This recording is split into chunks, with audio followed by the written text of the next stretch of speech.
So is this the Gibson by Squier that no one talks about?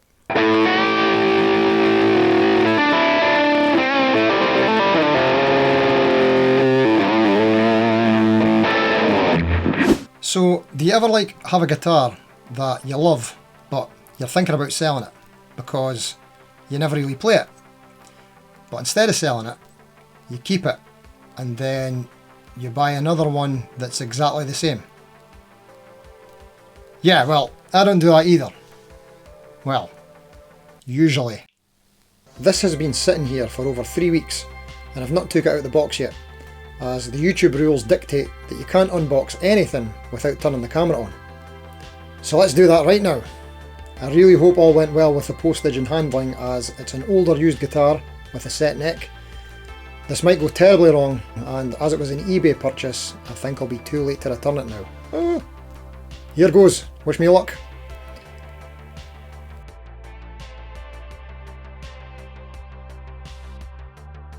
You might be wondering why I bought a second one of these, especially when I was thinking about selling the first one.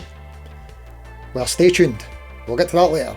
Hey, hello and welcome. So as you can see, today we're having a look at this Squier Master Series Esprit. It's a bit of a hidden gem in Squier's history, and in my humble opinion, well worth a look, if you can find one.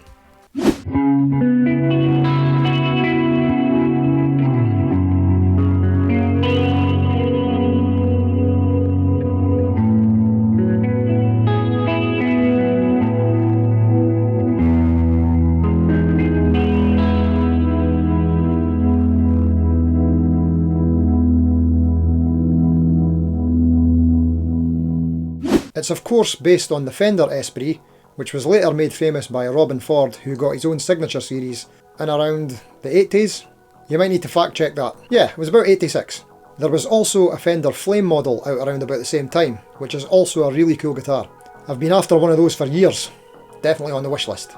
Now, in my eyes, this is the closest that Fender has ever got to a Gibson style guitar. And if it wasn't for this wee cutaway right here, there would be very little difference at all. So what does this have in common with Gibson style guitars? Let's explore this further. Starting at the top, we've got the 3-a-side tuners on the headstock. This is the first departure from Fender's usual 6-a-side offerings. You can see the Fender one is much more closer to the Gibson style shape than the Squier one, which is a bit pointier. It's pretty much the only thing that I don't love about this guitar, although I do love the Fender one. I think it's super classy looking. It has a mahogany neck and body, like a Gibson, but it doesn't have the maple cap, so I suppose it makes this one more like an SG, although the Fender Esprit did have a maple cap. The scale length is 24.75 inches, same as standard Gibson style guitars, as opposed to Fender's usual 25.5 inches. Or on their shorter scale guitars like their Mustangs and Jaguars, they'll use 24 inch. The neck and body is not a bolt-on, it's a set neck or neck through construction, like a Gibson. It has an arch top, like a Gibson.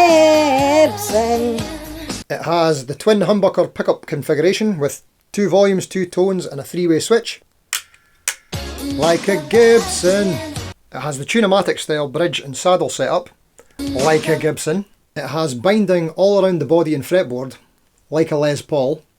It has block inlays, like a Gibson. It has a chambered body, like a Gibson. I believe it's quite heavily chambered, pretty much semi-hollow, so more like a 335, but without the F-holes.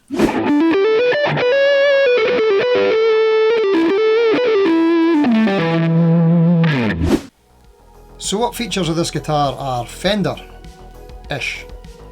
Well, maybe none, but that's where it gets interesting. Well, for me anyway, that's why I'm making a video about it. Okay, so it's basically the Fender or Squier Les Paul. Now, I've tried a fair few Les Pauls over the years, Gibson, Epiphone, some other brands, and they just don't do it for me.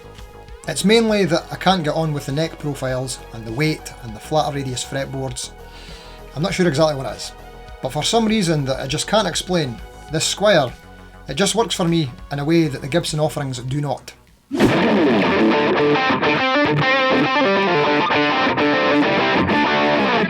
It could be the neck profile, it's probably the neck profile, and or the Duncan design pickups, which sound a wee bit brighter. It just has some kind of Fender vibe going on. At the vibe, you know what I'm saying? Alright, tell me the script. Or mojo. I don't know what it is, but I like it. So thankfully this Squier Master Series came out around 2004-2005, made in Korea, and it came in 3 finishes: antique burst, wine satin, and black. I think they all look pretty great.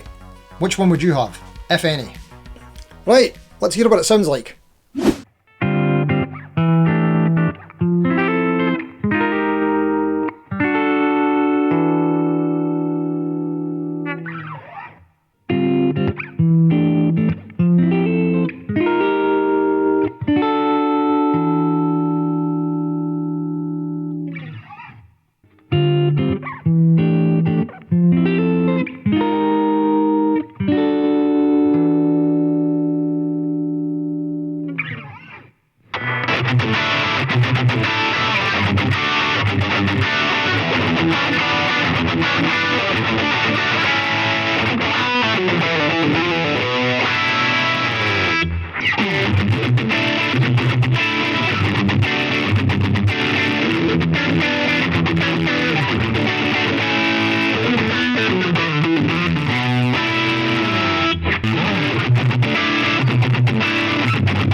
Have you subscribed to the channel yet?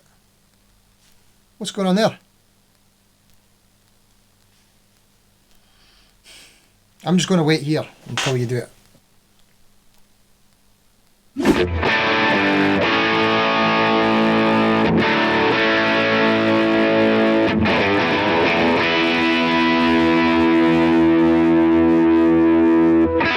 I've had this guitar since, well, not this one. I've had this guitar since around 2011-2012, and there was a time where I was playing it a lot. But in 2013, I got my Fender Starcaster. More on that story another time. That's another Fender Gibson-esque thing. Anyway, so I stopped playing the Esprit for quite a while after that. I'd recently been thinking about selling it, but instead of that, I did the obvious thing when you're thinking about selling one of your guitars, and I bought another one. So why did I do that? Well, that's a very good question.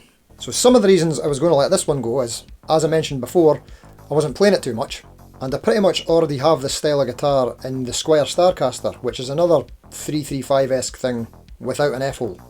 Here it is, and I'm currently trying to turn this into a Gretsch type thing, and you can check out a video on that up there. There was also a few imperfections on this one that I wasn't too happy about, mainly cosmetic. A previous owner had did something to the back of the neck. I'll put up some close-ups because you won't be able to see it here. I don't know what they were trying to do. They've possibly tried to sand it down and made a bit of a mess of the finish. But they'd had it re-lacquered and it still feels perfect in the hand and to the touch. But the look is a wee bit off-putting for me. It's also got a bit of honest fretwear and the top on it isn't the nicest. The 3-piece body isn't matched very well. So I do check on these on eBay from time to time, and this one came up, which looked to be in much better condition, with a nicer top. So my plan was to keep this one if it was all good, and then sell the other one. And then some of the issues that were making me want to sell the original one would now be resolved in this. Hopefully. And I've also just noticed that this new one is a lot more acoustically resonant. Check it out. Here's the original one. I don't know if the mic will pick it up, but let's check it out.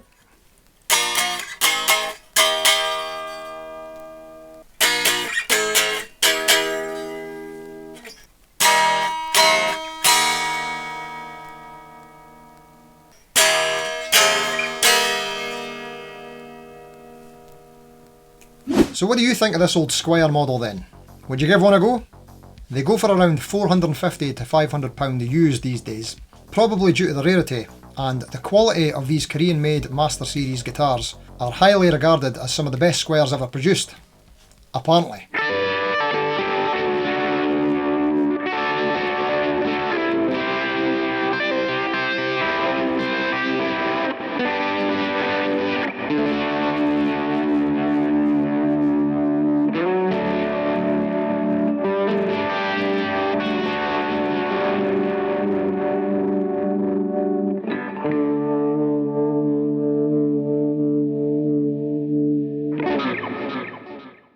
So, have you ever tried one, or even seen one of these? Or have you seen a Fender Flame or a Fender Esprit? Let me know in the comments. Or, is there any other Rare Squiers that you've tried that I should know about? I remember taking interest in a Squier Starfire before. That's a bit of a rare beast. I think it's from the same series. But recently my Starcasters have managed to scratch that itch. I wonder if Squier would ever bring this one back. Let me know in the comments if you'd like to see that. Then Mr. Squier will read the comments and he'll be like, yeah, we better reissue the Esprit now. And while we're at it, open letter to Mr. Squier. I prefer the look of pretty much everything on the Squier one over the Fender one, including the covered humbuckers, the block inlays, but the headstock shape, that's just not fun. Please redo it with the Fender Esprit headstock shape. Alright, thank you.